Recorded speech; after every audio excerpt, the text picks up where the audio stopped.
Harish academy అందిస్తోంది. అన్ని online కోర్సులపై early bird discount offers. Group 2, SI, constable, GPO, JLM మరియు జేఎల్, డిఎల్. ఫుల్ కోర్స్ ఏదైనా ₹699 మాత్రమే. కోర్స్ వాలిడిటీ 6 నెలలు. ఈ ఆఫర్ మే 27 నుండి జూన్ 5 వరకు మాత్రమే. సులభంగా జాబ్ సాధించే విధంగా లెజెండరీ ఫ్యాకల్టీచే రూపొందించబడిన standard and updated online classes. 3 లక్షల మందికి పైగా పర్చేస్ చేసిన ఆన్లైన్ క్లాసెస్. మరెందుకు ఆలస్యం? వెంటనే హరీష్ అకాడమీ యాప్ను డౌన్లోడ్ చేసుకోండి, విజయం సాధించండి. Harish the best academy phone 8341116915.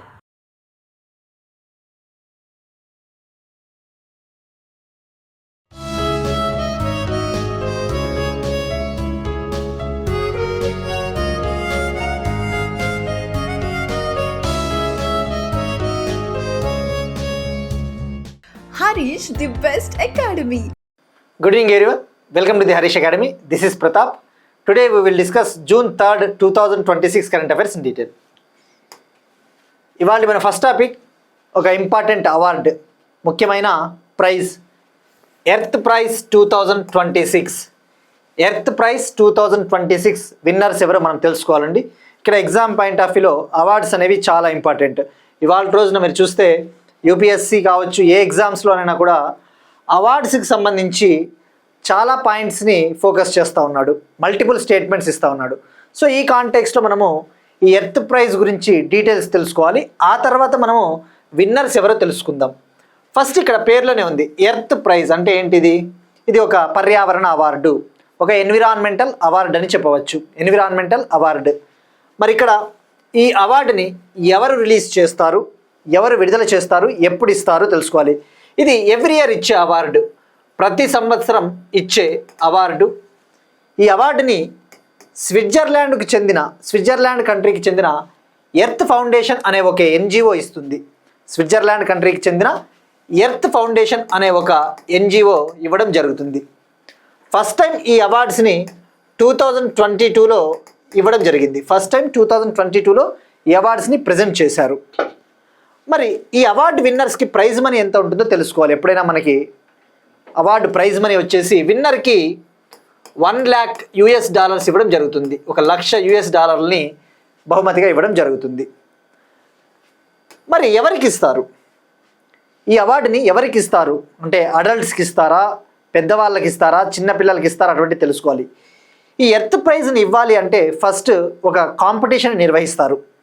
ఒక ఎర్త్ కాంపిటీషన్ అంటే పర్యావరణానికి కృషి చేస్తూ పర్యావరణం ఫేస్ చేస్తూ ఉన్న సమస్యలు ఏవైతే ఉంటాయో ఆ సమస్యల పరిష్కారానికి ఎవరైతే నూతనాత్మకత ఆవిష్కరణలు అభివృద్ధి చేస్తారో అటువంటి వాళ్ళని సెలెక్ట్ చేయడం జరుగుతుంది.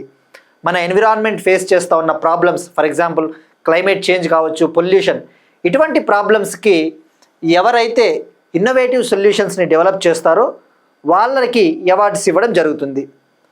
మరి ఇది ప్రపంచంలోనే అతిపెద్ద ఎన్విరాన్మెంటల్ కాంపిటీషన్ అని చెప్పవచ్చు. వరల్డ్స్ లార్జెస్ట్ ఎన్విరాన్మెంటల్ కాంపిటీషన్, ప్రపంచంలోనే అతిపెద్ద పర్యావరణ పోటీ అని చెప్పవచ్చు. ఆ పోటీ ద్వారా విజేతలను నిర్ణయిస్తారు. మరి ఇక్కడ ఇది ఎవరికి ఇస్తారు అంటే 13 to 19 ఇయర్స్ మధ్య ఉన్న లైక్ స్టూడెంట్స్ ఆర్ చిల్డ్రన్ అని చెప్పవచ్చు. 13 నుంచి 19 ఏళ్ళ వయసు ఉన్న వ్యక్తులకు ఇవ్వడం జరుగుతుంది. అంటే చిల్డ్రన్ అని చెప్పవచ్చు, రైట్? మరి ఈ అవార్డ్స్లో 2 కేటగిరీస్ ఉంటాయి. రీజనల్ విన్నర్స్ని సెలెక్ట్ చేస్తారు. Regional winners, global winners. 7 regions నుంచి రీజనల్ విన్నర్స్ని సెలెక్ట్ చేస్తారు. అంటే మనకి for example Asia, Africa, Europe, Oceania ప్రాంతము, మిడిల్ ఈస్ట్ ప్రాంతము, అలా 7 రీజియన్స్ నుంచి 7 రీజనల్ విన్నర్స్, ప్రాంతీయ విజేతలు. ఓవరాల్గా ఒక గ్లోబల్ విన్నర్ని సెలెక్ట్ చేస్తారు, రైట్? సో గుర్తుపెట్టుకోండి, ఫస్ట్ టైం ఈ అవార్డుని 2022లో ఇవ్వడం జరిగింది. మరి 2026 ఇయర్ గాను తొలిసారిగా భారతదేశం నుంచి గ్లోబల్ విన్నర్స్ 3కి లభించింది ఈ అవార్డు.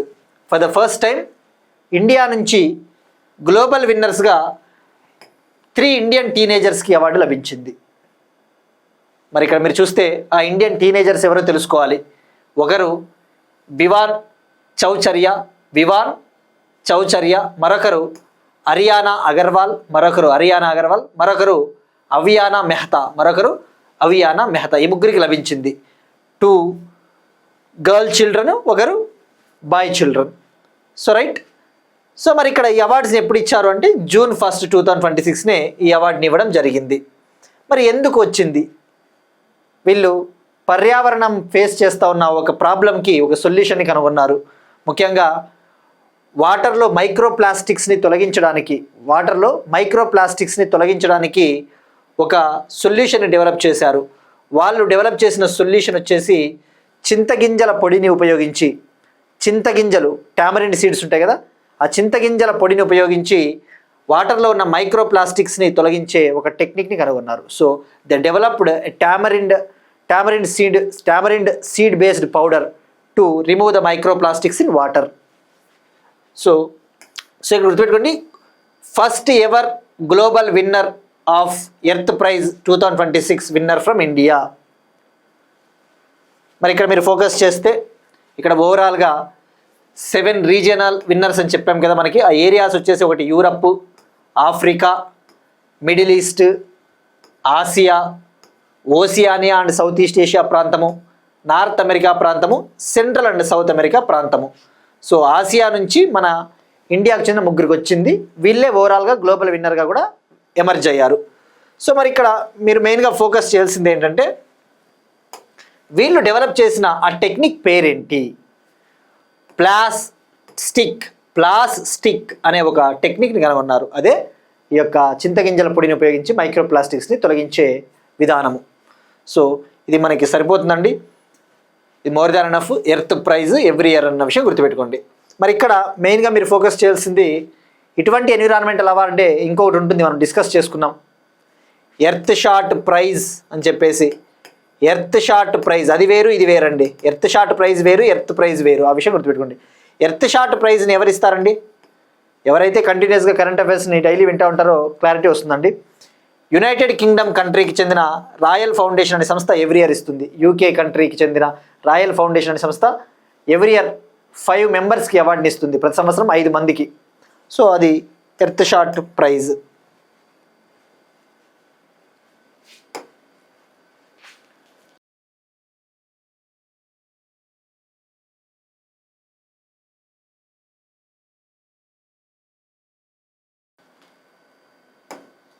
నెక్స్ట్ వన్ పాలిటిక్స్ సంబంధించి ఆల్రెడీ మనము కవర్ చేసుకున్న టాపిక్ అండి, మనము ఆల్రెడీ డిస్కస్ చేసుకున్న టాపిక్. బట్ అగైన్ న్యూస్లో ఉంది కాబట్టి మనం ఒకసారి తెలుసుకోవాలి. ఇది సుప్రీంకోర్టు జడ్జిల యొక్క సంఖ్య పెంపుకు సంబంధించి ఇటీవల మనం డిస్కస్ చేసుకున్నాం. 5 సభ్యులతో కూడిన 5 మెంబర్స్తో కూడిన కొలీజియము 5 పర్సన్స్ని సుప్రీంకోర్టు జడ్జెస్గా అపాయింట్ చేయాలి, నియమించాలి అని చెప్పేసి గవర్నమెంట్ ఆఫ్ ఇండియాకి రికమెండ్ చేసింది.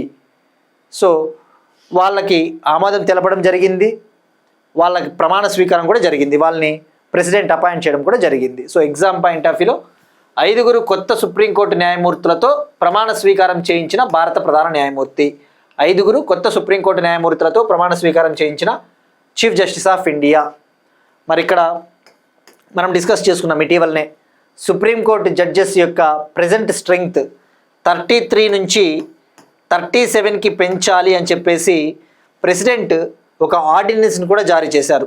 Supreme court number of judges amendment ordinance 2026ని ఆర్డినెన్స్ని జారీ చేశారని చెప్పేసి.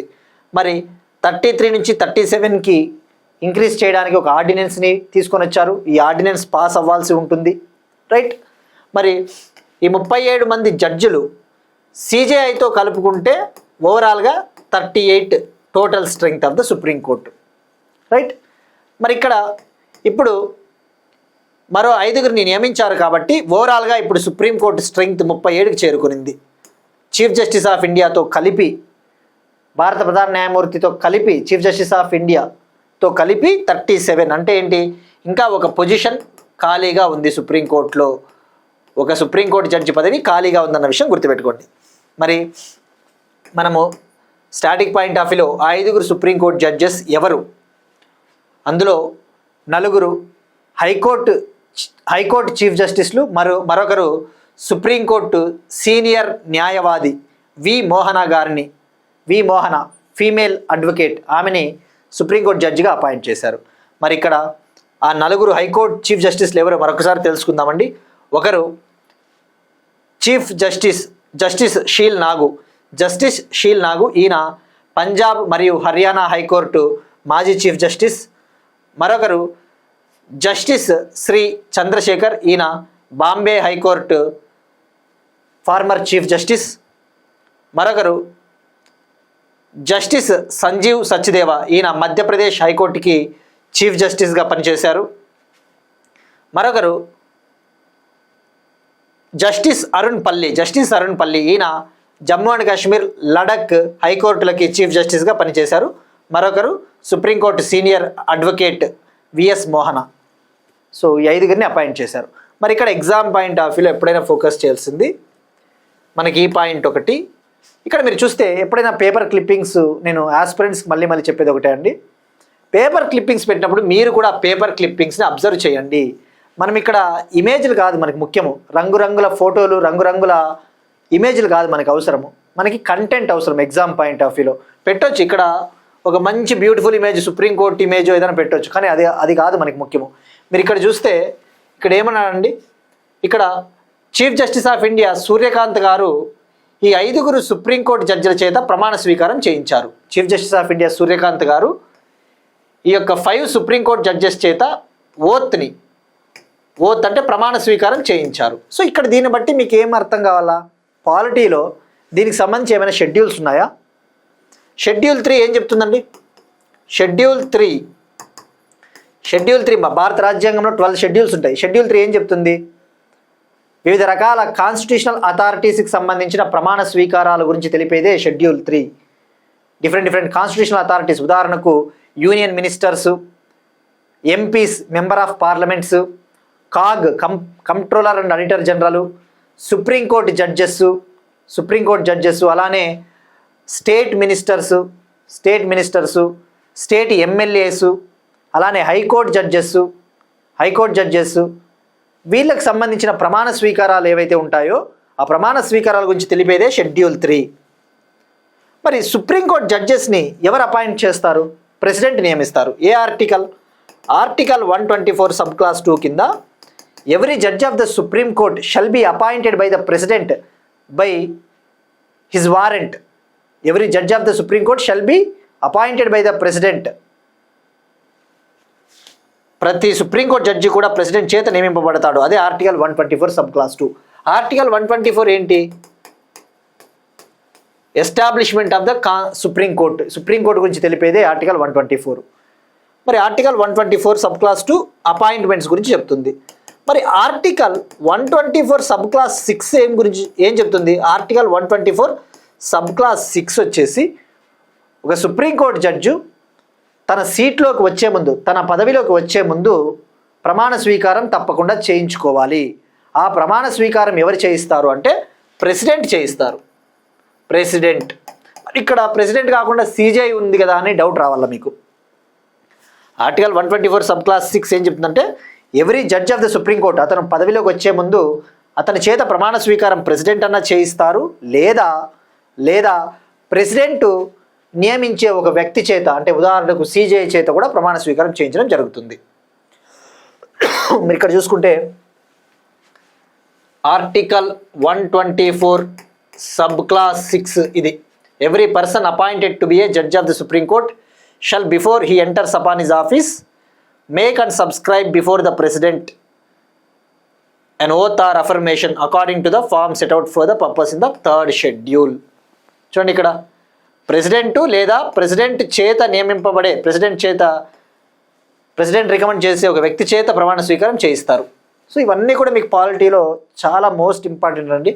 ఎందుకంటే ఎగ్జామ్లో మీరు చూస్తే 2017లో ఉత్తరప్రదేశ్ పోలీస్ ఎస్ఐ ఎగ్జామ్లో డైరెక్ట్గా అడిగాడు, ఒక సుప్రీంకోర్టు జడ్జికి ప్రమాణ స్వీకారాన్ని ఎవరు చేయిస్తారు అన్నాడు. 4 ఆప్షన్లు ఇచ్చాడు, president, senior supreme court judge, chief election commissioner, chief justice of India. Answer president, మెయిన్గా ప్రధానంగా ఆన్సర్ అయితే ప్రెసిడెంట్. ఒకవేళ ప్రెసిడెంట్ ఆప్షన్ ఇవ్వకపోతే చీఫ్ జస్టిస్ ఆఫ్ ఇండియా కూడా కరెక్ట్ అవుతుంది. అట్లా మనకి మెయిన్గా పాలిటీ పాయింట్ ఆఫ్ వ్యూలో ఇలా మీరు కొద్దిగా ఒకసారి ఆలోచించాలండి. ఇట్లా అడుగుతాడు. మరి సుప్రీంకోర్టు జడ్జెస్కి సంబంధించి వాళ్ళు రెసిగ్నేషన్ లెటర్ ఎవరికి ఇవ్వచ్చు? రాజీనామా పత్రాన్ని ప్రెసిడెంట్కి ఇస్తారు. వాళ్ళు ఎంతకాలం పదవిలో ఉంటారు అంటే కాన్స్టిట్యూషన్ వాళ్ళు ఎంతకాలం పదవిలో ఉంటారని చెప్పేసి చెప్పలేదు, కానీ 65 years వచ్చేంత వరకు కూడా వాళ్ళు జనరల్గా పదవిలో ఉంటారు. 65 years until they attain the age of 65 years. Next one ఒక ఇంపార్టెంట్ టాపిక్ అండి. భారతదేశంలో సముద్రపు ఆహార ఎగుమతులకు సంబంధించిన ఒక అప్డేట్. 2025-26 ఫినాన్షియల్ ఇయర్లో భారతదేశపు సముద్రపు ఆహార ఎగుమతులు 73,890 కోట్ల రికార్డు స్థాయికి చేరుకున్నాయి. 2025-26 ఫినాన్షియల్ ఇయర్లో ఇండియా యొక్క మెరైన్ ఫుడ్ ఎక్స్పోర్ట్స్ అంటే లైక్ సీ ఫుడ్ ఎక్స్పోర్ట్స్ అనేవి ఆల్ టైమ్ హైకి చేరుకున్నాయి. రికార్డు స్థాయిలో 73,890 crore రీచ్ అయ్యాయి. ఇది అమెరికన్ కరెన్సీలో చెప్పాలి అంటే $8.46 billion. $8.46 billion. ఇది విలువ పరంగా చూసినా పరిణామం పరంగా చూసినా ఆల్ టైమ్ హై ఎగుమతులు, వాల్యూ పరంగా చూసినా వాల్యూమ్ పరంగా చూసినా ఆల్ టైమ్ హై ఎక్స్పోర్ట్స్ అనే విషయం గుర్తుపెట్టుకోండి. మరి ఇక్కడ సముద్రపు ఆహార ఎగుమతులు అంటే ఏమొస్తాయండి? సీ ఫుడ్, చేపలు, రొయ్యలు, ష్రింప్, ఫిష్ అటువంటివి వస్తాయి. సో మరి ఇక్కడ ఎగ్జామ్ పాయింట్ ఆఫ్ మనం తెలుసుకోవాల్సింది టోటల్గా చూస్తే వాల్యూమ్ పరంగా చూస్తే ఎంత, వాల్యూ పరంగా చూస్తే 2025-26 ఫినాన్షియల్ ఇయర్లో 73,890 crore. వాల్యూమ్ పరంగా చూస్తే అంటే పరిమాణం పరంగా చూస్తే 19,72,018 మెట్రిక్ టన్స్ ఎక్స్పోర్ట్స్ జరిగాయి. 19,72,018 million tonnes metric tonnes exports జరిగాయి. మరి ఇక ఇందులో అత్యధిక వాటా వచ్చేసి ఘనీభవించిన రొయ్యలు, హైయెస్ట్ షేర్ వచ్చేసి ఫ్రోజన్ ష్రింప్. మొత్తం ఎగుమతుల విలువల్లో 66.52% ఘనీభవించిన రొయ్యలదే వాటా. టోటల్ ఎక్స్పోర్ట్స్లో 66.52% of the value frozen shrimp. ఎంత అంటే దాని వాటా 49,038 crore. ఇక గ్రోత్ రేట్ తీసుకుంటే 2024-25తో పోల్చుకుంటే 25-26లో 13.16% గ్రోత్ ఉంది, పాజిటివ్ గ్రోత్ రేట్. సో ఇవన్నీ కూడా మీకు ఎకానమీలో ట్రెండ్స్ హెల్ప్ అవుతాయండి. మరి అత్యధికంగా మనం సీ ఫుడ్ ఎక్స్పోర్ట్స్ని ఏ కంట్రీకి ఎక్స్పోర్ట్ చేసామో తెలుసుకోవాలి. హైయెస్ట్గా మనము అమెరికాకి అత్యధికంగా 2,56,128 టన్స్ని ఎక్స్పోర్ట్ చేసాం. సెకండ్ ప్లేస్లో చైనాకి 1,69,505 టన్స్. థర్డ్ ప్లేస్లో యూరోపియన్ యూనియన్ కంట్రీస్కి మనము 1,35,599 టన్స్ని మనం ఎక్స్పోర్ట్ చేసాం. ఎలా అడుగుతాడంటే అండి ఎగ్జామ్లో క్రింది వాటిలో భారతదేశపు సముద్రపు ఉత్పత్తుల ఎగుమతులకు సంబంధించి ఏవి నిజం అంటాడు. ఒక 3 పాయింట్లు ఇస్తాడు, లేదంటే ఒక 2 స్టేట్మెంట్లు ఇస్తాడు. Which of the following statements are true regarding the Indian sea food exports during the year of 2025-26. ఒక 2 స్టేట్మెంట్లు ఇచ్చినప్పుడు ప్రతి పాయింట్ మనకి ఇంపార్టెంటే. ఇవి ఎకానమీ ఉంది కదండి. ఎకానమీలో అగ్రికల్చరల్ డెవలప్మెంట్ ఇన్ ఇండియా అంటాడు. అగ్రికల్చరల్ డెవలప్మెంట్ ఇన్ ఇండియాలో primary sector, secondary sector, tertiary sector ఇవన్నీ వస్తాయి. ఈ ప్రైమరీ సెక్టార్లో అగ్రికల్చరు, ఈ ఫిషరీస్ ఇవన్నీ కూడా మీరు చదువుతారు. ఈ ట్రెండ్స్ సర్వే కావచ్చు, బడ్జెట్ కావచ్చు. సో ఈ ట్రెండ్స్ మనకు ఐడియా ఉన్నాయంటే అప్పుడు మన పని ఈజీ అవుతుంది.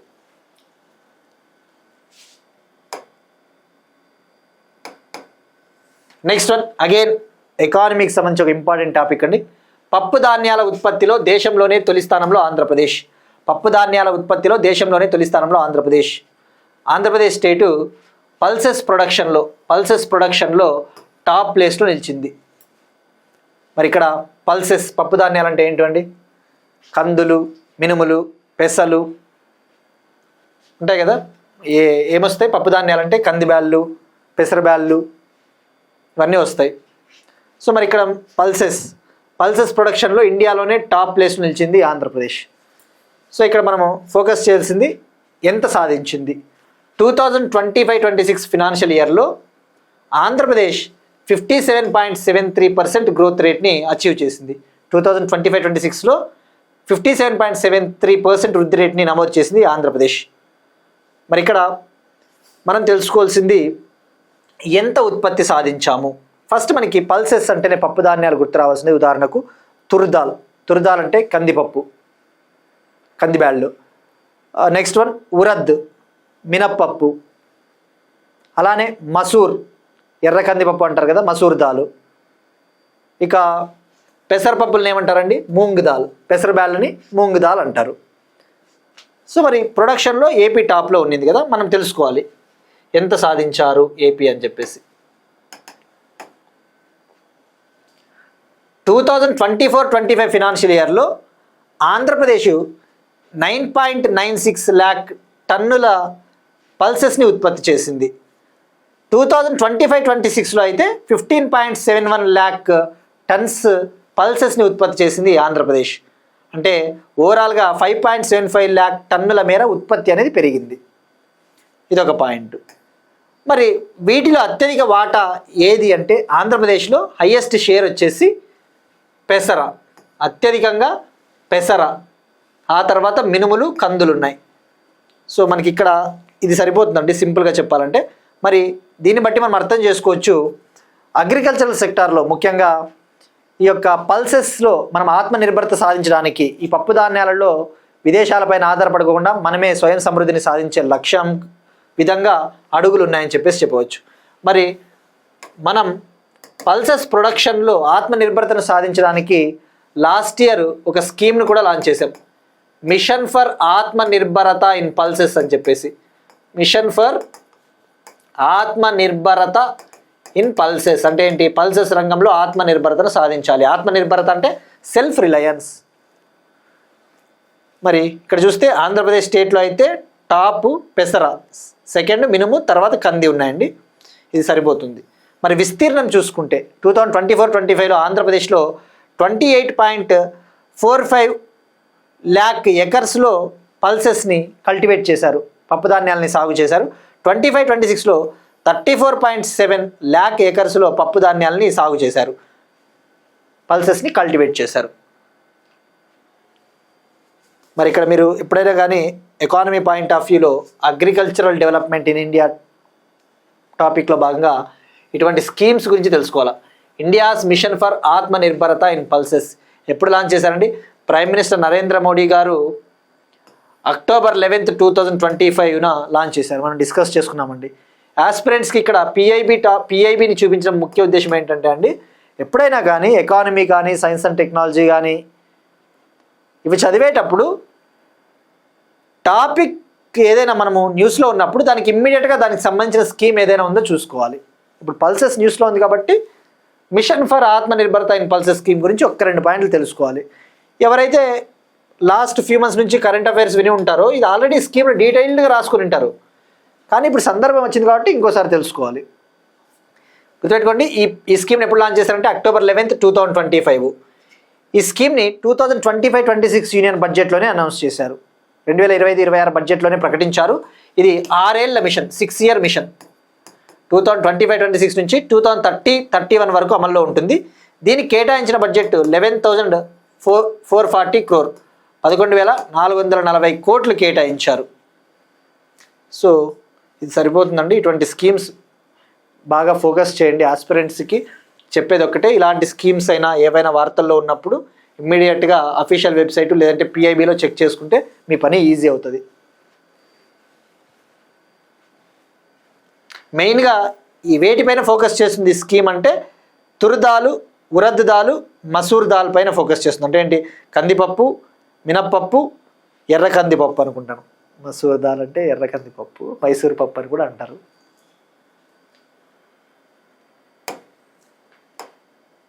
ఇక ఇటీవల మనం ఒక టాపిక్ కూడా డిస్కస్ చేసుకున్నాం. ఆయిల్ పామ్ సాగులో అయితే దేశంలోనే తెలంగాణ టాప్లో ఉంది. ఆయిల్ పామ్ కల్టివేషన్లో అయితే టాప్ ప్లేస్లో తెలంగాణ ఉంది. పప్పు ధాన్యాల సాగులో ఆంధ్రప్రదేశ్. సో శుభ పరిణామం అని చెప్పవచ్చు తెలుగు రాష్ట్రాలకి, రైతులకి, వినియోగదారులకి, మనకి, మీకు, నాకు, అందరికీ. నెక్స్ట్ వన్ ఆంధ్రప్రదేశ్ సంబంధించి ఒక ఇంపార్టెంట్ టాపిక్ అండి. ఆంధ్రప్రదేశ్లోని ప్రకాశంలో ఇనుము శుద్ధి కర్మాగారాన్ని ఏర్పాటు చేయనున్న Jindal South West Steel Limited company. ఆంధ్రప్రదేశ్లోని ప్రకాశంలో ఇనుము శుద్ధి కర్మాగారాన్ని ఏర్పాటు చేయనున్న Jindal South West Steel Limited company ఆంధ్రప్రదేశ్లోని ప్రకాశంలో ఐరన్ ఓర్ బెనిఫిషియేషన్ ప్లాంట్ని సెటప్ చేయబోతా ఉంది Jindal South West Steel Limited company. మరి ఇదొక ఇనుము శుద్ధి కర్మాగారము, ఐరన్ ఓర్ని రిఫైన్ చేసే ఒక ప్లాంట్. మరి ఎంత పెట్టుబడితో ఏర్పాటు చేయబోతా ఉన్నారంటే 1230.20 crore పెట్టుబడి, 1230.2 కోట్ల పెట్టుబడితో దీన్ని ఏర్పాటు చేయబోతా ఉన్నారు. ఎక్కడ ఏర్పాటు చేయబోతున్నారంటే ఎగ్జాక్ట్గా చెప్పాలంటే ప్రకాశం డిస్టిక్ కొనిజేడు మర్లపాడు దగ్గర దీన్ని ఏర్పాటు చేయబోతోంది. ప్రకాశం డిస్టిక్ కొనిజేడు మర్లపాడు దగ్గర దీన్ని ఏర్పాటు చేయబోతోంది. మరి ఈ ప్రాజెక్టుని ఎవరి సహకారంతో ఏర్పాటు చేయబోతున్నారంటే ఆంధ్రప్రదేశ్ మినరల్ డెవలప్మెంట్ కార్పొరేషన్ పార్ట్నర్షిప్తో ఏర్పాటు చేయబోతున్నారు. ఆంధ్రప్రదేశ్ మినరల్ డెవలప్మెంట్ కార్పొరేషన్ భాగస్వామ్యంతో దీన్ని ఏర్పాటు చేయబోతున్నారు. మరి దీన్ని ఏర్పాటు చేయడానికి ఆంధ్రప్రదేశ్ మినరల్ డెవలప్మెంట్ కార్పొరేషన్తో భాగస్వామ్యం ఎందుకు అంటే ఆంధ్రప్రదేశ్కి సంబంధించిన ఐరన్ ఓర్స్ ఏవైతే ఉంటాయో, ఇనుప గనులు, ఇవన్నీ కూడా ఆంధ్రప్రదేశ్ మినరల్ డెవలప్మెంట్ కార్పొరేషన్ ఆధీనంలో ఉంటాయి. సో ఇప్పుడు ఈ ఏపీఎండిసి సంస్థ ఈ జేఎస్డబ్ల్యూ కంపెనీకి 15 years పాటు ఈ గనుల్ని లీజుకి ఇవ్వబోతా ఉంది. 15 years పాటు ఈ యొక్క ఐరన్ ఓర్ని లీజుకి ఇవ్వబోతా ఉంది. సో ఇందులో భాగంగా ఏపీఎండిసికి 11% షేర్ కూడా ఇవ్వబోతా ఉంది జేఎస్డబ్ల్యూ కంపెనీ. ఇందులో భాగంగా ఒక జాయింట్ వెంచర్ కంపెనీని ఏర్పాటు చేయబోతా ఉన్నారు, Andhra Pradesh JSW private limited company. ఆ కంపెనీలో 11% షేర్ని ఏపీఎండిసికి ఇవ్వడానికి జేఎస్డబ్ల్యూ కంపెనీ అంగీకరించింది. సో మరి ఈ యొక్క ప్లాంట్ ద్వారా ఆంధ్రప్రదేశ్కి వచ్చే బెనిఫిట్ ఏంటి అంటే సుమారుగా 155 మెంబర్స్కి ఎంప్లాయ్మెంట్ లభిస్తుంది, ఉపాధి లభిస్తుంది. అలానే ఈ యొక్క ఐరన్ ఓర్ పైన విధించే రాయల్టీ పన్నులు కావచ్చు, royalty, district mineral trust fund, ఇటువంటి ట్యాక్స్ల ద్వారా, ఇటువంటి రాయల్టీ ద్వారా ఏపీఎండిసికి సుమారుగా 4,480 crore రెవెన్యూ అనేది వస్తుంది. సో మరి ఈ ప్లాంట్ని ఎప్పటికల్లా రెడీ చేయబోతున్నారంటే 2027 డిసెంబర్ నాటికల్లా ఈ ప్లాంట్ని రెడీ చేయబోతూ ఉన్నారు. ఇక జేఎస్డబ్ల్యూ స్టీల్ కంపెనీ విషయానికి వస్తే ఆల్రెడీ వైఎస్ఆర్ కడపలో ఒక స్టీల్ ప్లాంట్ని ఏర్పాటు చేయడం కోసం కూడా ఆంధ్రప్రదేశ్ గవర్నమెంట్తో అగ్రిమెంట్ కుదుర్చుకుంది జేఎస్డబ్ల్యూ కంపెనీ. నెక్స్ట్ వన్ ఎకానమీకి సంబంధించి ఇంపార్టెంట్ టాపిక్ అండి. టోకు ధరల సూచీ స్థానంలో ఉత్పత్తిదారుల ధరల సూచీని ప్రవేశపెట్టనున్న కేంద్రం. టోకు ధరల సూచీ స్థానంలో ఉత్పత్తిదారుల ధరల సూచీని ప్రవేశపెట్టిన కేంద్రం. Central government wholesale price index ప్లేస్లో ప్రొడ్యూసర్ ప్రైజ్ ఇండెక్స్ని లాంచ్ చేయబోతా ఉంది. మరి ఇక్కడ ఫస్ట్ ఈ హోల్సేల్ ప్రైజ్ ఇండెక్స్ అంటే ఏంటి తెలుసుకోవాలి, టోకు ధరల సూచీ అంటే ఏంటో ఫస్ట్ అది తెలుసుకోవాలి, లేకపోతే అర్థం కాదు. మనకి ఇన్ఫ్లేషన్ని మెజర్ చేయడం కోసం, ధరల పెరుగుదలని కొలవడానికి, అసలు ధరలు ఏ స్థాయిలో పెరుగుతూ ఉన్నాయో తెలుసుకోవడానికి జనరల్గా central government consumer price index కావచ్చు, consumer price index, wholesale price index, ఇటువంటి వాటిని యూజ్ చేస్తూ ఉంటుంది. ఇక్కడ టోకు ధరల సూచి హోల్సేల్ ప్రైజ్ ఇండెక్స్ అంటే ఏంటి, హోల్సేల్ లెవెల్లో ధరలు ఎలా ఉన్నాయి, ప్రైజెస్ ఎలా ఉన్నాయో ట్రాక్ చేస్తారు. కానీ హోల్సేల్ ప్రైజ్ ఇండెక్స్ వల్ల ఒక నెగిటివ్ ఏంటంటే, ఒక డిసడ్వాంటేజ్, ఒక నష్టం అని చెప్పవచ్చు. ఏంటంటే ఇప్పుడు హోల్సేల్ లెవెల్లో ధరలు ఎట్లా ఉన్నాయో చూసుకుంటే ధరల పెరుగుదల అనేది ఖచ్చితత్వం వస్తుందా? వినియోగదారుల స్థాయిలో చూడాలి ధరలు ఏ స్థాయిలో ఉన్నాయి, లేదంటే ఇన్పుట్ లెవెల్లో ధరలు ఎలా ఉన్నాయి, అవుట్పుట్ లెవెల్లో ధరలు ఎలా ఉన్నాయి, అంతే కదా. హోల్సేల్ లెవెల్లో ధరలు ఏ స్థాయిలో ఉన్నాయని తెలుసుకుంటే క్లారిటీ రాదు ధరల పెరుగుదలకు సంబంధించి. సో అందుకు ప్రొడ్యూసర్ ప్రైస్ ఇండెక్స్ని లాంచ్ చేయబోతా ఉంది. మరి ఇమ్మీడియట్గా లాంచ్ చేస్తారంటే ఇమ్మీడియట్గా కాదు, నెక్స్ట్ 5 yearsలో, రాబోయే 5 ఏళ్లలో కంప్లీట్గా హోల్సేల్ ప్రైస్ ఇండెక్స్ని సెంట్రల్ గవర్నమెంట్ తీసేయబోతుంది రాబోయే 5 ఏళ్లలో. మరి ప్రస్తుతానికైతే డబ్ల్యూపీఐని కంటిన్యూ చేస్తారు, హోల్సేల్ ప్రైస్ ఇండెక్స్ని కంటిన్యూ చేస్తారు. మరి హోల్సేల్ ప్రైస్ ఇండెక్స్ని కంటిన్యూ చేసినప్పటికీ కూడా ఉత్పత్తిదారుల ధరల సూచీని ప్రవేశపెట్టబోతా ఉంది. ఎప్పటి నుంచి అంటే June 15th, 2026 నుంచి, June 15th, 2026 నుంచి. ఇక డబ్ల్యూపీఐ విషయానికి వస్తే హోల్సేల్ ప్రైస్ ఇండెక్స్కి ప్రస్తుతం బేస్ ఇయర్ని మార్చారు. గతంలో 2011-12 బేస్ ఇయర్ ఉన్నింది, ఇప్పుడు 2022-23కి బేస్ ఇయర్ని చేంజ్ చేశారు. ఇప్పుడు ఈ న్యూ బేస్ ఇయర్తో రివైజ్డ్ డబ్ల్యూపీఐ సిరీస్ను, కొత్త డబ్ల్యూపీఐ సిరీస్ను June 15th, 2026న ప్రవేశపెట్టబోతున్నారు, ఇంట్రడ్యూస్ చేయబోతున్నారు. At the same time June 15th, 2026నే కొత్త ప్రొడ్యూసర్ ప్రైజ్ ఇండెక్స్ సిరీస్ని కూడా లాంచ్ చేయబోతూ ఉన్నారు. అంటే సైమల్టేనియస్గా ఈ రెండు కూడా లాంచ్ చేస్తారు, కానీ 5 ఏళ్ల తర్వాత కంప్లీట్గా హోల్సేల్ ప్రైజ్ ఇండెక్స్ని తీసేస్తారు. మరి ఇక్కడ మీరు చూసుకుంటే ఈ ప్రొడ్యూసర్ ప్రైజ్ ఇండెక్స్లో 3 ఇండిసెస్ ఉంటాయి, 3 సబ్ ఇండిసెస్. ఒకటి అవుట్పుట్ ప్రొడ్యూసర్ ప్రైజ్ ఇండెక్స్. అంటే ఏంటి అవుట్పుట్ అంటే ఈ యొక్క ఇండస్ట్రీ లెవెల్లో ఎంత ఉత్పత్తి అవుతా ఉంది, అవుట్పుట్ ఎంత ఉత్పత్తి అవుతా ఉందో వాటి ధరల్ని ట్రాక్ చేస్తుంది. మరొకటి ఇన్పుట్ పీపీఐ. ఇన్పుట్ పీపీఐ అంటే ఇండస్ట్రీలకు అవసరమైన రా మెటీరియల్స్, ఈ యొక్క రా మెటీరియల్స్కి అయ్యే ఖర్చు ఎంత ఉంది ఆ ఖర్చుని ట్రాక్ చేస్తుంది. మరొకటి సర్వీసెస్ పీపీఐ, సేవల విభాగము. మరి ఈ సర్వీసెస్ పీపీఐలో 7 సర్వీసెస్ని కవర్ చేస్తుంది, 7 రకాల సేవలు. ఒకటి బ్యాంకింగ్ సెక్టారు, మరొకటి సెక్యూరిటీస్ ట్రాన్సాక్షన్స్, మరొకటి insurance, pension fund management, railways, air passenger transport, telecommunication, 7 సర్వీసెస్ని కవర్ చేస్తుంది. ఇక్కడ మీరు మెయిన్గా ఫోకస్ చేయాల్సింది wholesale price index new base year 2022-23. మరి ఈ డేటాని మంత్లీ రిలీజ్ చేస్తారు, ప్రతి నెల. ఎవరు రిలీజ్ చేస్తారు? ఏ మంత్రిత్వ శాఖ? Office of the economic adviser. ఇది ఏ డిపార్ట్మెంట్ కింద ఉంటుంది? డిపిఐఐటి విభాగం, department for the promotion of industry and internal trade. ఈ డిపిఐటి కింద ఉండే విభాగము. డిపిఐటి ఏ మంత్రిత్వ శాఖ కింద ఉంటుంది? Ministry of commerce and industry, పరిశ్రమలు వాణిజ్య మంత్రిత్వ శాఖ, పీయూష్ గోయల్ గారు. సో డబ్ల్యూపిఐని రిలీజ్ చేసే ఆఫీస్ గుర్తుపెట్టుకోండి. ఇక డబ్ల్యూపిఐలో సర్వీసెస్ని లెక్కించరు, వివిధ రకాల సేవల రంగంలో ధరలు ఏ స్థాయిలో ఉన్నాయని చెప్పేసి దాన్ని పరిగణించరు. సర్వీస్ సెక్టార్ని కన్సిడర్ చేయదు డబ్ల్యూపిఐ. ఓన్లీ గూడ్స్ని మాత్రమే పరిగణలోకి తీసుకుంటుంది, వస్తువులను మాత్రమే పరిగణలోకి తీసుకుంటుంది. అదే డ్రాబ్యాక్. అదే సిపిఐ అయితే కన్స్యూమర్ ప్రైస్ ఇండెక్స్, వినియోగదారుల ధరల సూచిక అయితే సర్వీసెస్ని కూడా కన్సిడర్ చేస్తుంది, సేవల్ని కూడా పరిగణలోకి తీసుకుంటుంది. సో ఇలాంటివన్నీ మనం చాలాసార్లు డిస్కస్ చేసుకున్నామండి.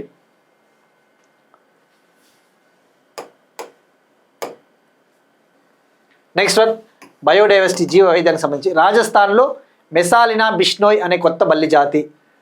రాజస్థాన్లోని బికనీర్ డిస్టిక్లో సైంటిస్టులు ఒక కొత్త బల్లి జాతిని కనుగొన్నారు, న్యూ స్పీషీస్ ఆఫ్ లిజార్డ్. దాని పేరు మెసాలినా బిష్నోయ్. బిష్నోయ్ అనేది రాజస్థాన్లో నివసించే ఒక కమ్యూనిటీ ప్రజలండి, బిష్నోయ్ తెగ ప్రజలు. వాళ్ళు ఎక్కువగా ఈ వైల్డ్ లైఫ్ని కాపాడుతూ ఉంటారు, ఈ వన్యప్రాణుల్ని. అందుకు వాళ్ళ కమ్యూనిటీ పేరు వచ్చేలాగా పెట్టడం జరిగింది, మెసాలినా బిష్నోయ్. మరి ఇది మెసాలినా అనే జీనస్కు చెందినది, మెసాలినా అనే జాతికి చెందినది. మరి మెసాలినా అనే జాతికి చెందిన మొట్టమొదటి బల్లి జాతిని ఇండియాలో కనుగొన్నారు అని చెప్పవచ్చు. ఇవి స్మాల్గా, చాలా చిన్నగా ఉంటాయి, స్మాల్, ఫాస్ట్ మూవింగ్. ఎక్కువగా అరిడ్, సెమీ అరిడ్ ప్రాంతాల్లో నివసిస్తాయి. అంటే ఏంటి, ఎడారి ప్రాంతాల్లో ఇవి ఎక్కువగా ఉంటాయి బల్లి జాతి. నెక్స్ట్ వన్ మిస్సైల్స్, డిఫెన్స్ టెక్నాలజీకి సంబంధించి. స్వదేశీ రుద్ర M2 మిస్సైల్ని సక్సెస్ఫుల్గా టెస్ట్ చేసిన డిఆర్డిఓ. స్వదేశీ రుద్ర M2 మిస్సైల్ని విజయవంతంగా పరీక్షించిన DRDO and Indian air force. Indigenous Rudra M2 మిస్సైల్ని సక్సెస్ఫుల్గా డిఆర్డిఓ మరియు Indian air force flight test చేసిందండి. మరి ఇక్కడ తెలుసుకోవాల్సింది ఏంటి అసలు, ఇది air to surface missile. Air to surface missile అంటే ఏంటి? ఎయిర్ నుంచి దీన్ని లాంచ్ చేస్తారు, ఒక ఎయిర్ క్రాఫ్ట్ నుంచి, ఒక యుద్ధ విమానం నుంచి దీన్ని లాంచ్ చేయడం జరుగుతుంది. సర్ఫేస్కి లాంచ్ చేస్తారు, అంటే శత్రు దేశాలకు సంబంధించిన టార్గెట్స్ని నాశనం చేయడానికి లాంచ్ చేస్తారు. మరి ఎక్కడ నుంచి లాంచ్ చేశారంటే ఒడిశాలోని చాందీపూర్లోని ఇంటిగ్రేటెడ్ టెస్ట్ రేంజ్ పరిధిలో దీన్ని లాంచ్ చేశారు. ఒడిశాలోని చాందీపూర్లోని ఇంటిగ్రేటెడ్ టెస్ట్ రేంజ్ పరిధిలో దీన్ని లాంచ్ చేశారు. గుర్తుపెట్టుకోండి, ఇది ఎయిర్ టు సర్ఫేస్ మిస్సైల్. దీన్ని డెవలప్ చేసింది ఎవరు తెలుసుకోవాలి. ఇది స్వదేశీ మిస్సైల్ అనే విషయం గుర్తుపెట్టుకోండి, ఇండిజినస్ మిస్సైల్. మరి దీని రేంజ్ వచ్చేసి మ్యాక్సిమం 350 కిలోమీటర్స్. అంటే ఏంటి, 350 కిలోమీటర్ల దూరంలో ఉన్న టార్గెట్స్ని కూడా డిస్ట్రాయ్ చేయగలదు, నాశనం చేయగలదు. మరి ఇక్కడ మనం ఫోకస్ చేయాల్సింది ఇవి వేటి స్థానంలో వీటిని తీసుకొని రాబోతా ఉన్నారో తెలుసుకోవాలి. ప్రస్తుతం మనము రష్యాకు చెందిన KH-31 యాంటీ రేడియేషన్ మిస్సైల్స్ని ఉపయోగిస్తూ ఉన్నాం. వాటి స్థానంలో ఈ రుద్ర M2 మిస్సైల్స్ని మనము ఉపయోగించబోతా ఉన్నాం. ఇది హైబ్రిడ్ నావిగేషన్ సిస్టమ్స్ని ఉపయోగిస్తుంది. అంటే ఏంటి, ఇది దూసుకొని పోవడానికి వివిధ రకాల నావికా వ్యవస్థని ఉపయోగిస్తుంది. ఇందులో ఇనర్షియల్ నావిగేషన్ సిస్టమ్ని యూస్ చేస్తారు, GPS గ్లోబల్ పొజిషనింగ్ సిస్టమ్ లాంటి వాటిని కూడా యూస్ చేస్తారు. సో గుర్తుపెట్టుకోండి, హైబ్రిడ్ నావిగేషన్ సిస్టమ్. మరి దీన్ని ఎవరు డెవలప్ చేశారు? DRDOకి చెందిన లేబొరేటరీలు. మరి ఏ లేబొరేటరీ అంటే DRDOకి చెందిన హైదరాబాద్లోని రీసెర్చ్ సెంటర్ ఇమరత్ అనే ల్యాబొరేటరీ మెయిన్గా దీన్ని డెవలప్ చేసింది. మరి దీంతో పాటు మరికొన్ని లేబొరేటరీలు కూడా అవసరమైన సహకారాన్ని అందించాయి, అవసరమైన కోఆపరేషన్ అందించాయి. అవి ఏవి అంటే హైదరాబాద్లోని defence research and development laboratory, అలానే మహారాష్ట్రలోని పూణేలోని high energy materials research laboratory, అలానే మహారాష్ట్రలోని పూణేలోని armament research and development establishment laboratory మరియు ఇంటిగ్రేటెడ్ టెస్ట్ రేంజ్ కూడా తమ వంతు సహకారాన్ని అందించాయి. ఇక్కడ గుర్తుపెట్టుకోండి, ఇవన్నీ కూడా DRDO లేబొరేటరీలు. మరి ఇవి డెవలప్ చేసిన వాళ్ళు ఓకే, కానీ తయారీ భాగస్వామ్యులు కూడా ఉంటారు కదా, ప్రొడక్షన్ పార్ట్నర్స్. వాటిని తయారు చేయడానికి పార్ట్నర్స్ కూడా ఉంటారు. ఆ ప్రొడక్షన్ పార్ట్నర్స్లో హిందుస్థాన్ ఏరోనాటిక్స్ లిమిటెడ్ సంస్థ కూడా ఉంది, Bengaluru, Hindustan aeronautics limited. So ఇవి అండి మనకి రుద్ర M2 మిస్సైల్కి సంబంధించి. ఇక్కడ యాక్చువల్లీ ఈనాడు పేపర్లో ఇది భూతలం నుంచి ప్రయోగించే మిస్సైల్ అన్నాడు, గ్రౌండ్ నుంచి లాంచ్ చేసే మిస్సైల్ అన్నాడు. ఇవాళ ఈనాడు పేపర్లో కూడా కొద్దిగా మిస్టేక్ వచ్చింది, ఒకసారి చెక్ చేసుకోండి. బట్ ఇది air to surface missile, air నుంచి లాంచ్ చేస్తారు. ఇట్లా ఒక ఫ్లైట్ నుంచి, ఒక ఎయిర్ క్రాఫ్ట్ నుంచి లాంచ్ చేస్తారు. Next one, Divyastra MK1 loitering munition డ్రోన్ను పరీక్షించిన Indian army. Divyastra Mark 1 loitering munition డ్రోన్ని సక్సెస్ఫుల్గా టెస్ట్ చేసిన ఇండియన్ ఆర్మీ. మరి ఏంటిది ఇది? Munition drone, loitering munition drone అంటే ఇది ఒక ఆత్మాహుతి డ్రోన్ లాంటిదని చెప్పవచ్చు, ఒక కైండ్ ఆఫ్ సూసైడల్ డ్రోన్ అని చెప్పవచ్చు. మరి ఎక్కడ టెస్ట్ చేశారు అంటే జోధ్పూర్లో, రాజస్థాన్లోని జోధ్పూర్లో దీన్ని టెస్ట్ చేశారు. మరి దీన్ని డెవలప్ చేసింది స్వదేశీయంగా దీన్ని అభివృద్ధి చేశారు. Indigenously built, make in India drone అని చెప్పవచ్చు. ఎవరు దీన్ని తయారు చేశారంటే ఉత్తరప్రదేశ్లోని లక్నోకు చెందిన డిఫెన్స్ టెక్నాలజీ కంపెనీ హొవెరిట్ అనే కంపెనీ దీన్ని డెవలప్ చేసింది. మరి దీని రేంజ్ వచ్చేసి 500 కిలోమీటర్స్, 500 కిలోమీటర్ల వరకు దూసుకొని పోగలదు. ఇది ఎయిర్లో 5 అవర్స్ పాటు ఫ్లై చేయగలదు. ఎండ్యూరెన్స్ అంటే గాలిలో 5 గంటల పాటు ఇది విహరించగలదు. ఎండ్యూరెన్స్ అంటే ఎయిర్లో 5 అవర్స్ పాటు ఫ్లై చేయగలదు. మ్యాక్సిమం స్పీడ్ వచ్చేసి హవర్కి 300 to 400 కిలోమీటర్స్ వేగంతో దూసుకొని పోతుంది.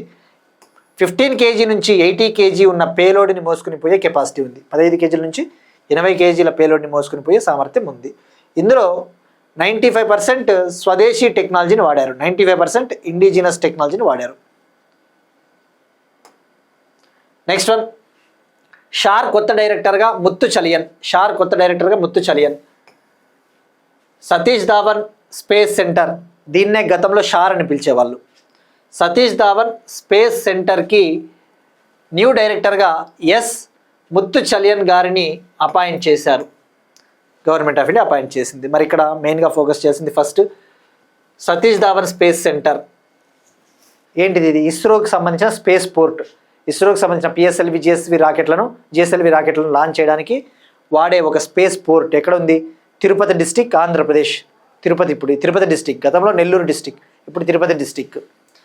మరి షార్ అనేది యాక్చువల్లీ ఒరిజినల్ నేమ్, ప్రస్తుతం పేరు ఏంటంటే సతీష్ ధావన్ స్పేస్ సెంటర్. షార్ అంటే శ్రీహరికోట హై ఆల్టిట్యూడ్ రేంజ్. అయితే 2002లో ఈ షార్ నేమ్ని కాస్త సతీష్ ధావన్ స్పేస్ సెంటర్గా చేంజ్ చేశారు. సతీష్ ధావన్ అంటే ఎవరండి? ఈయన ఫార్మర్ ఇస్రో చైర్మన్, ఇస్రోకి మాజీ చైర్మన్. మరి ఇక్కడ ఈయన విషయానికి వస్తే ఈయన 1991 నుంచి కూడా షార్లో సైంటిస్ట్గా వర్క్ చేస్తూ ఉన్నారు. మరి ఎవరి స్థానంలో ఈయన వచ్చారు అంటే మొన్నటి వరకు షార్కి డైరెక్టర్గా ఉన్న ES పద్మకుమార్ గారి స్థానంలో ఈయన అపాయింట్ అయ్యారు. మరి ఇక్కడ మనకి మెయిన్గా ఫోకస్ చేసింది ఎప్పుడైనా షార్ విషయానికి వస్తే ఇక్కడ రాకెట్లను లాంచ్ చేయడానికి 3 లాంచ్ ప్యాడ్లు ఉంటాయి, 3 లాంచ్ ప్యాడ్స్ గుర్తుపెట్టుకోండి, 3 లాంచ్ ప్యాడ్స్. అది కూడా అడగవచ్చు, చెప్పలేం. మరి ఈ షార్ ఎప్పుడు ఏర్పాటైంది అంటే October 9th, 1971 నుంచి ఇది ఆపరేషనల్ స్టేజ్లో ఉంది.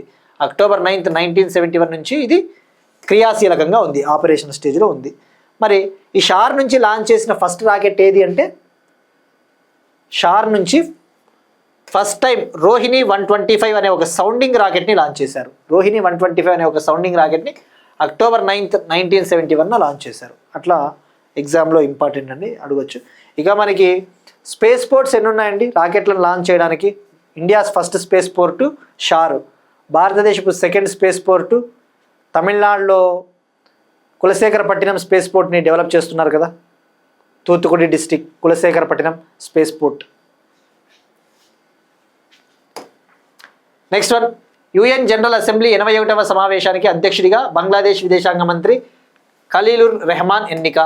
యుఎన్ జనరల్ అసెంబ్లీ 81st మీటింగ్కి ప్రెసిడెంట్గా బంగ్లాదేశ్ ఫారిన్ మినిస్టర్ ఖలీలుర్ రెహమాన్ని ఎలక్ట్ చేశారు. ఎవరు ఎలక్ట్ చేశారు అంటే యుఎన్ జనరల్ అసెంబ్లీ, ఐక్యరాజ్య సమితి సర్వప్రతినిధి సభ. మరి ఇక్కడ మెయిన్గా ఫోకస్ చేస్తే యునైటెడ్ నేషన్స్ కంట్రీస్ వచ్చేసి 193 ఉంటాయి, 193 దేశాలు. మరి every year United nations general assembly meetings జరుగుతాయి. ఆ మీటింగ్స్ గాను సంవత్సరానికి ఒకరి చొప్పున ప్రెసిడెంట్ని ఎంపిక చేస్తారు. మరి ఇప్పుడు బంగ్లాదేశ్ విదేశాంగ మంత్రి ఖలీలుర్ రెహమాన్ గారిని అపాయింట్ చేశారు. ఈయన 1 year పాటు ఈ పదవిలో ఉంటారు, 1 year. మరి యునైటెడ్ నేషన్స్ జనరల్ అసెంబ్లీ సమావేశాలు September 8th, 2026 ప్రారంభమవుతాయి. మరి ప్రస్తుతం 80వ యునైటెడ్ నేషన్స్ జనరల్ అసెంబ్లీ సమావేశానికి ప్రెసిడెంట్గా జర్మనీకి చెందిన అన్నలెనా బెర్బాక్ అనే ఒక మహిళ ఉన్నారు.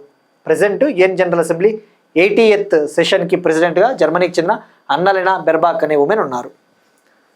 సో మరి ఇప్పుడు ఈయన అపాయింట్ అయ్యారు. ఈయన సిప్రస్ కంట్రీకి చెందిన డిప్లొమాట్ ఆండ్రియాస్ కకౌరిస్ పైన విన్ అయ్యాడు ఓట్ల పరంగా. సిప్రస్ కంట్రీకి చెందిన డిప్లొమాట్ ఆండ్రియాస్ కకౌరిస్ పైన ఈయన విన్ అయ్యాడు. ఇక ఇవాళ క్వశ్చన్ అండి, మనం డిస్కస్ చేసిన టాపిక్ షాంగ్రీలా డైలాగ్ 2026 ఏ కంట్రీలో జరిగింది, దీని ముఖ్య ఉద్దేశం ఏంటి? కానీ నేను అడిగిన క్వశ్చన్, పిఎం సేతు అబ్రివేషన్ ఏంటి? ప్రధానమంత్రి skilling and employability transformation through upgraded ITIs. దీని ముఖ్య ఉద్దేశం ఇండియాలో 1000 ఐటీఐస్ని 1000 ఐటీఐలని అప్గ్రేడ్ చేయాలి, ఆధునీకరించాలి. దీనికి కేటాయించిన బడ్జెట్ 60,000 crore, 60,000 కోట్లు. దీన్ని ఎప్పుడు లాంచ్ చేశారంటే అఫీషియల్గా October 4th, 2025 prime minister Modi గారు లాంచ్ చేశారు. దీని మంత్రిత్వ శాఖ వచ్చేసి, దీన్ని అమలు చేసే మంత్రిత్వ శాఖ ministry of skill development and entrepreneurship, నైపుణ్య అభివృద్ధి మంత్రిత్వ శాఖ, ministry of skill development and entrepreneurship. మరి దీని ముఖ్య ఉద్దేశము 5 ఏళ్లలో 20 లక్షల మంది యువతకు నైపుణ్యం అందించాలి. ఓవర్ 5 years 20 lakh యూత్కి స్కిల్లింగ్ ప్రొవైడ్ చేయాలి. ఇక నిన్న మనం ఒక టాపిక్ డిస్కస్ చేసుకున్నామండి, స్వచ్ఛ భారత్ మిషన్ గురించి డిస్కస్ చేసుకున్నాం కదా. స్వచ్ఛ భారత్ మిషన్ని October 2nd, 2014 prime minister Modi గారు లాంచ్ చేశారని చెప్పేసి. ఇందులో Swachh Bharat mission Grameen component, rural areas, urban areas అని చెప్పేసి తెలుసుకున్నాం. అర్బన్ ఏరియాస్లో స్వచ్ఛ భారత్ మిషన్ని అమలు చేసే మంత్రిత్వ శాఖ, ఇంప్లిమెంట్ చేసే ministry of housing and urban affairs అని చెప్పేసి తెలుసుకున్నాం. గృహ నిర్మాణము మరియు పట్టణ వ్యవహారాల మంత్రిత్వ శాఖ. అదే స్వచ్ఛ భారత్ మిషన్ గ్రామీణ కాంపోనెంట్కి అయితే మనము రూరల్ డెవలప్మెంట్ మినిస్ట్రీ అని చెప్పామండి, అది రాంగ్. దీన్ని గ్రామీణ కాంపోనెంట్ని అమలు చేసేది మినిస్ట్రీ ఆఫ్ జలశక్తి మంత్రిత్వ శాఖ కింద ఉండే department of drinking water and sanitation, తాగునీరు మరియు పరిశుభ్రత విభాగము. ఇది స్వచ్ఛ భారత్ మిషన్ గ్రామీణ కాంపోనెంట్ని అమలు చేస్తుంది, ఇంప్లిమెంట్ చేస్తుంది. అది కరెక్ట్ చేసుకోండి కొద్దిగా, రూరల్ డెవలప్మెంట్ అని చెప్పాను, అది రాంగ్. ఇవి వాటి కరెంట్ అఫైర్స్. మనం ఒకసారి క్విక్గా రీక్యాప్ చూద్దాం.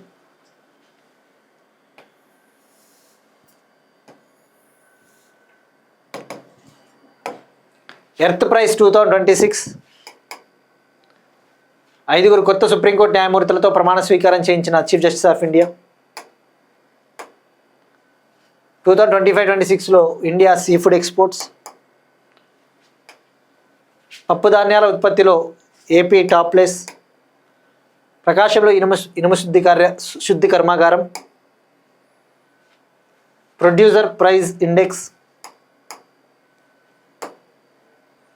రాజస్థాన్లో మెసాల్నా బిష్నోయ్ అనే కొత్త బలి జాతి. Rudra M2 missile. Divyastra MK1 drone. SHAR కొత్త డైరెక్టర్గా ముత్తు చలియన్. UNGA 81 సమావేశానికి అధ్యక్షుడిగా బంగ్లాదేశ్ విదేశాంగ మంత్రి. That's it. These are trace current affairs. Will meet again tomorrow and thank you.